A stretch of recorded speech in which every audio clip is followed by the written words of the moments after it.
What's up YouTube, it's Decklists TCG here and welcome back to another TCG video on my channel. On this channel I get tons of Pokemon TCG content, so of course be sure to hit that subscribe button if you're new to the channel. Today we're going to be talking about the Monterrey Regionals over in Mexico with a ton of players out there in the post-rotation format as well. So let's take a look at some data, shall we? If you're enjoying videos like these, also let me know by rocking the hell out of the like button. Only takes one tiny second every time and helps out the channel tremendously. With that being said, Monterrey Regionals was with over 1,000 players. If you want to know the exact numbers, we have here 1,327 over in Mexico. They all came out the woodworks to play, and Dragapult was the most popular and the best successful deck in the room. We're going to be taking a look at some data, and we're also going to be taking a look at the top 16 deck list. So as you all see, this is going to be some numbers for day 2. In day 2, there was a lot of players out there. If we can take a look at how many there were, we're going to be taking a look at the results here. And you scroll down all the way here, there were 205 people actually in day 2. So we don't have the specific numbers from statistics what was being played because there was not an official stream, unfortunately. So hopefully we will be getting an official stream over in Mexico one day. But for now, we have data from LimitlessTCG.com. So what can we conclude here? Dragapult with 54 decks in day 2 was the #1 deck in town, 26% of the meta. Now we also have 15% in the day 2 meta with Raging Bolt, believe it or not. People are always saying this is Raging Flop, but in Mexico it did not flop. Had 15% meta share. We have Gholdengo as well, 12%, and then Gardevoir rounding out the top 4 right there with 10% meta share. So those are like the decks to beat, I would say. Even though Raging Bolt did not perform at Atlanta Regionals, here in Mexico we do see that it was able to convert a little bit. We have Terra Box a little bit, Archaladon, and then Terrapicus Bouffaland as well. And the surprise of the tournament, I would say, here is Blissey as well as Joltik Box. We already talked about Blissey EX and how good it is against Dragapult, and that's why it was really successful. The World Championship really cooked this time around, and we will see the Blissey EX very shortly in this video. So let's talk about the top 16 deck list. If we take a look at this regionals, this is the second Western event, I would say, in this tournament, following up the Atlanta Regionals. And the first place winner is Brent Tonisson from Australia. One of, if not one of the best players in the modern era. If we take a look at his resume, it's kind of crazy. A lot of firsts on his name, a lot of like crazy conversions. Like it's incredible. Brent Tonisson here bringing Gardevoir EX.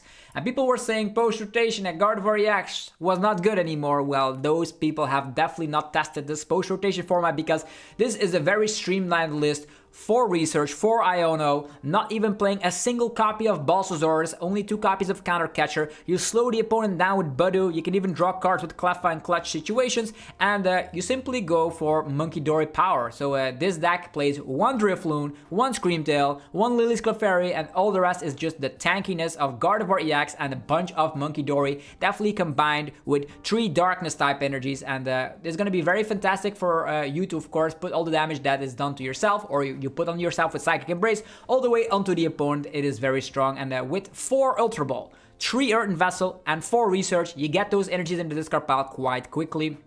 And that's why this is one of the most consistent Gardevoir EX decks I have seen for now. So big congratulations, Brent Tonisson, for this crazy achievement. We also see Secret Box as the ace pack card of choice. Very good, because that also allows you to get that Bravery Charm in clutch situations, to get that Rare Candy in clutch situations. I really love the Secret Box, also a way to discard energies from hand. We did see Henry Chow winning the Atlanta Regionals with an End Zoroark EX in the list. This time around, straight Guardy, and I think I'm a bit more fan of this kind of list than with the End Zoroark. Second place, Fernando Cifuentes. If you don't know who that is, it's the world champion of Honolulu, Hawaii 2024 here with Iron Torrents. He did crazy, and now he's back with another cooked deck. It's Blissey EX, also played by Gonzalo Zamorano, if I pronounce that correctly. Both played the exact 60, and the player Gonzalo actually got top 32, and Fernando second place. He already had like I think 600 CP, but now with this event definitely will be at the World Championships over in Anaheim as well. We see here a very great innovation with Blissey EX. The Happy Switch allows you to just move one energy from one Pokemon to another, and that's going to be allowing you to activate multiple Monkey Dories in a turn, or out of nowhere start attacking with Roaring Moon EX, and that's very cool. I did make a video about this. Definitely check that out after this video so you know how this deck actually plays. But I'm a very big fan of this Blissey deck. You go second, go for Precious Trolley, go crazy, get all your Pokemon out, a bunch of Monkey Dories, and then use Happy Switch to go around. If you don't get one shot, you can go for the Adrenabrain, and there's also Rigid Band, allowing you to, of course, have some additional defense by your side. A very, very cool deck. If you want to be playing something unique at your next event, I definitely suggest this.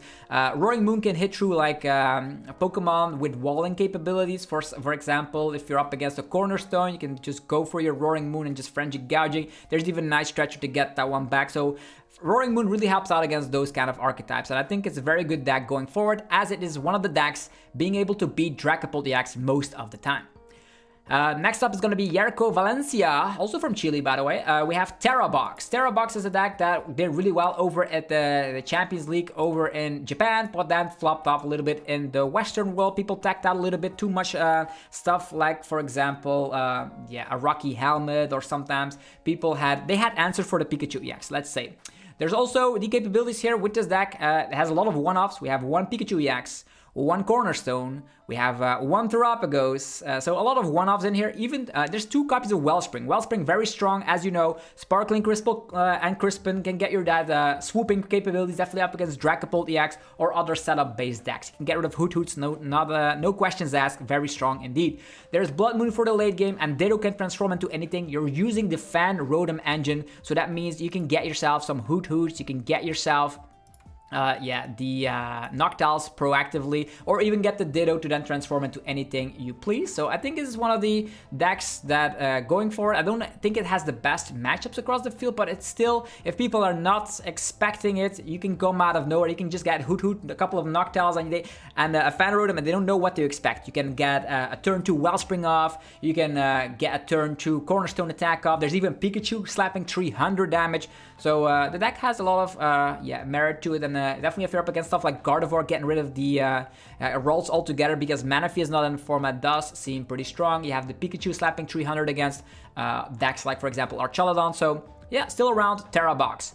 Then we have Caleb Rogerson, also a very phenomenal player here with the Gholdengo Dragapult 60. And this was played by an entire playing group. We have Rahul here, Gran Chan, Michael Davidson, Benny Billinger. So insane. If you work in a group, you can achieve many things.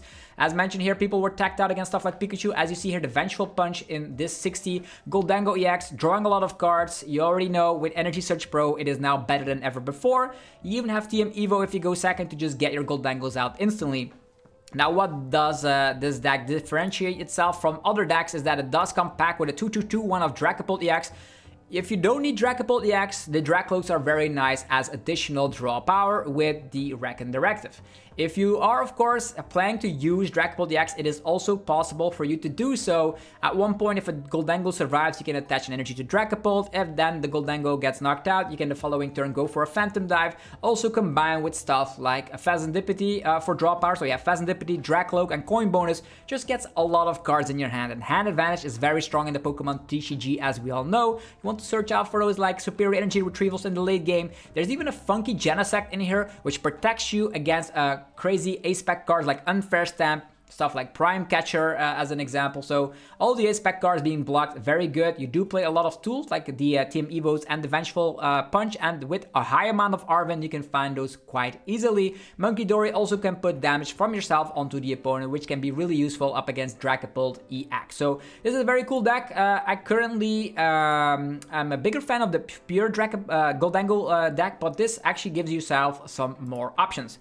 Okay, Gran Chan playing the exact 60 here, so nothing more to say. So if you're playing in a group, you will achieve great things. So that is something we can conclude from the great success that this Gholdengo deck actually had. We have Eder from Mexico with a straight Dragapult list, also playing 2 copies of Budu as always to item log the opponent. As you all know, item log very strong in Dragapult. We see Halucha to spread damage, making sure you can knock out 70 HP Pokemon. Again, Genesect seeing its popularity being increased here. That's the second time we see it here in the top 8, and it does block that unfortunate unfair stamp that can sometimes lose you games. There's Luminous Energy, which can be very useful if you want to actually use Adrenabrain on the Monkey Dory. Nobody is playing stuff like, for example, Enhanced Hammer, so I do love the inclusion of Luminous Energy. There's the Defiance Band in here as well for some Phantom Blast, actually Phantom Dives of 230 HP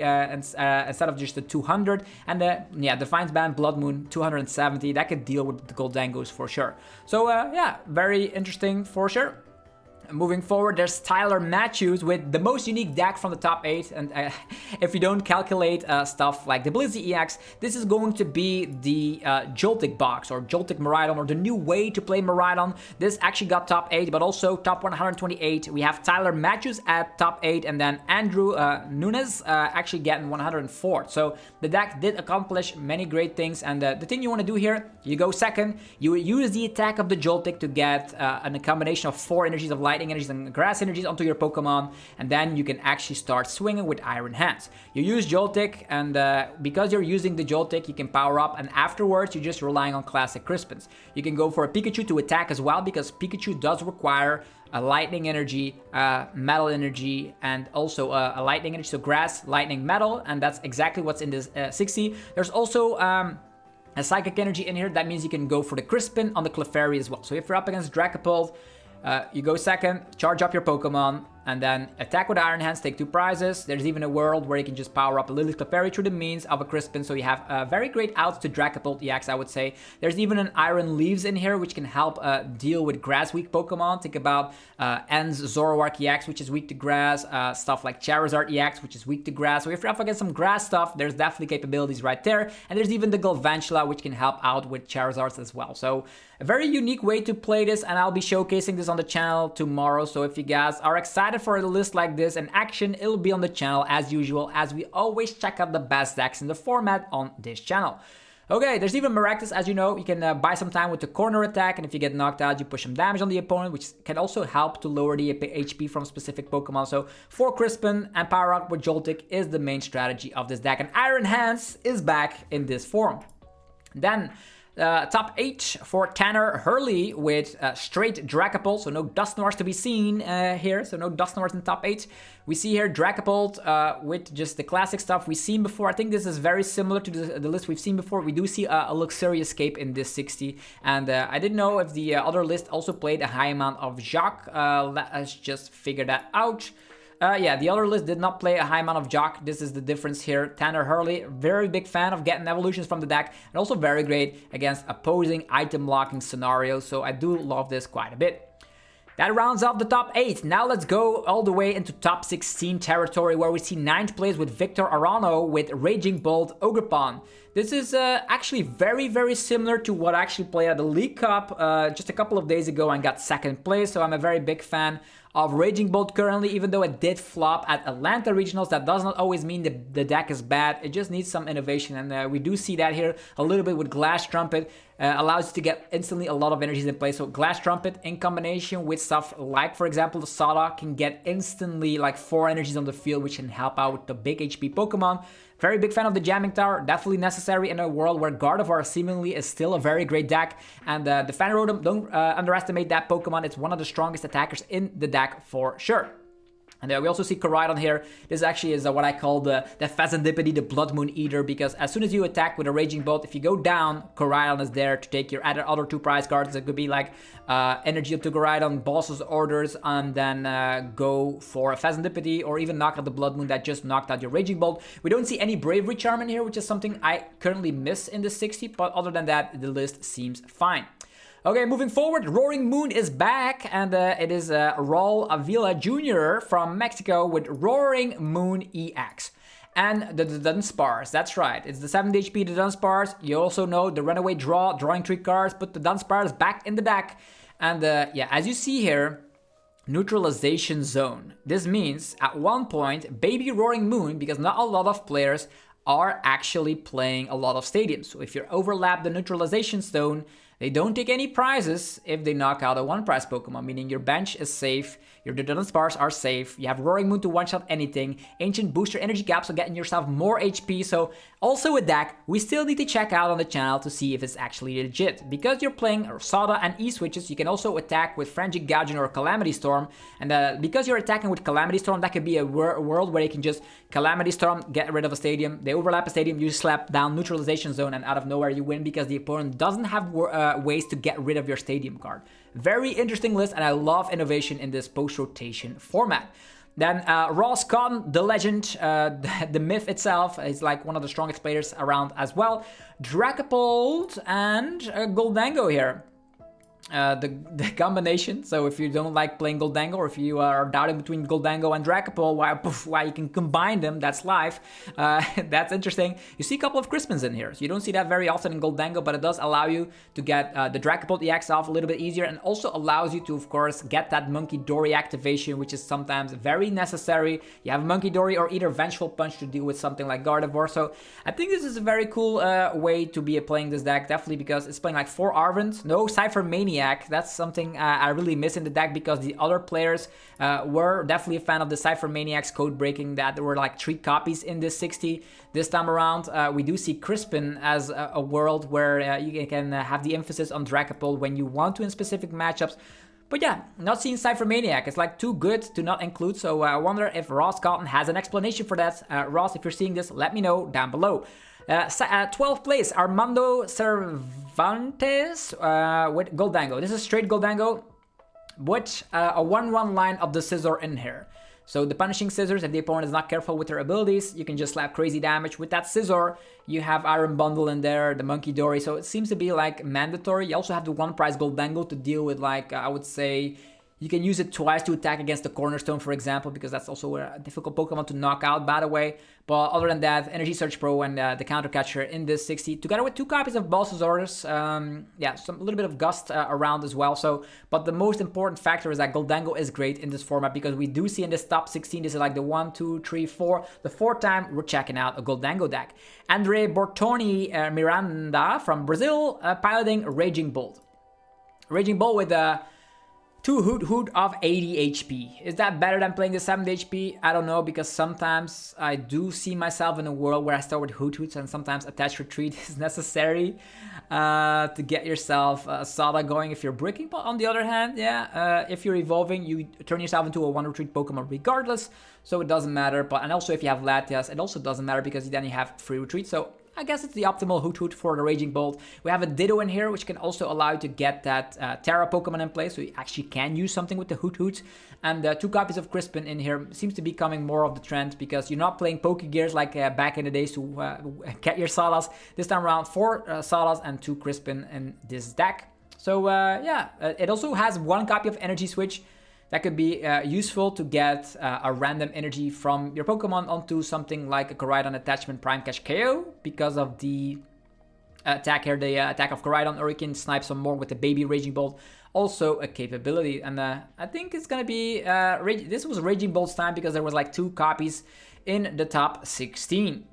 Now, Diego Casiraga, also from Argentina, world-class player, Dragapult, straight Dragapult, seems to be getting more and more popular. We see Halucha for the spread, to knock out the Hoots, knock out opposing Dreepies, all that stuff, and the Genesect to protect yourself from opposing A-Spec cards, EXP Share, and Defiance Band, and Bravery Charm, and Rescue Bird. There's so many tool cards in this 60 that Genesect has a lot of usage, and the EXP Share allows for back-to-back Dragapult EX, as all of these Dragapult lists have one thing in common, and that's the thing, they're not playing the Sparkling Crystal. Maybe if this deck gets way too popular, sometimes people can tack in an Enhanced Hammer. You don't know when the time is ready, but this seems like a good thing. Also, Jacques and Brock Scouting to have an answer against opposing Budoos. Budoo item locking, quite annoying, but it is very popular indeed. Jonathan Vasquez from Mexico, also straight Dragapult. Like, most of these lists have been determined already. Like, this has been played by 1, 2, 3, 4, 5, 6 players as well. So yeah, Rowan Stavanov, also known player. So you do see here unknown archetype. People have perfected the list, and it is dominating tournaments left and right. Not a lot of things to say about it.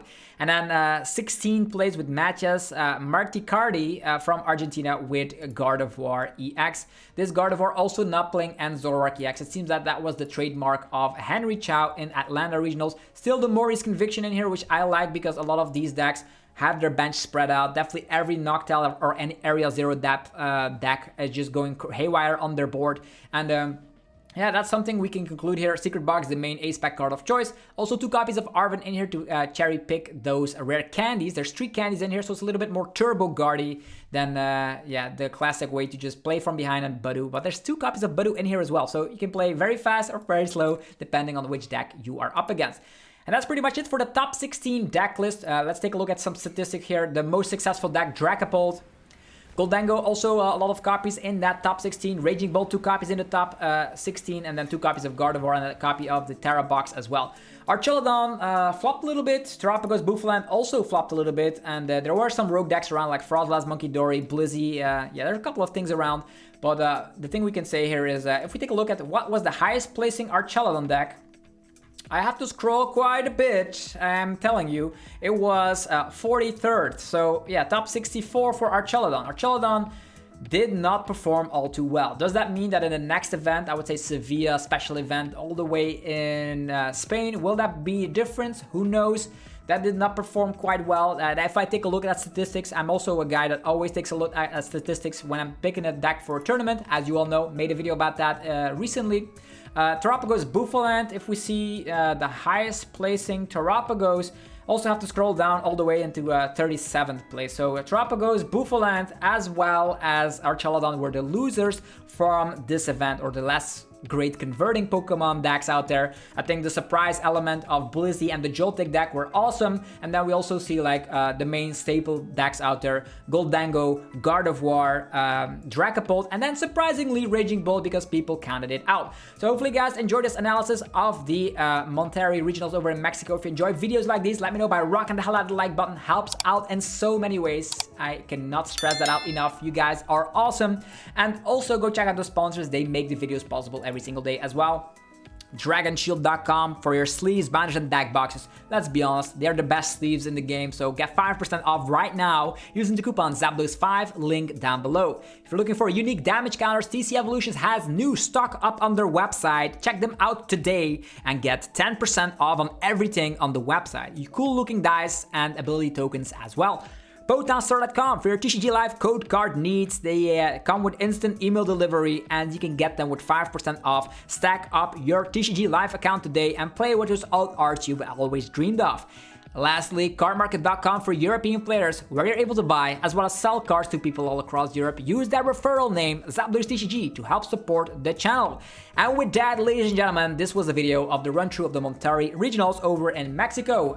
Yeah, I'll be taking a look at the Sevilla Regionals up next. That's gonna be next weekend. So if people are going to that, I wish you all the best of luck. And thank you all very much for watching today's upload. This was ZapDosTCG, and I'm signing off. See you all in the next video. Peace.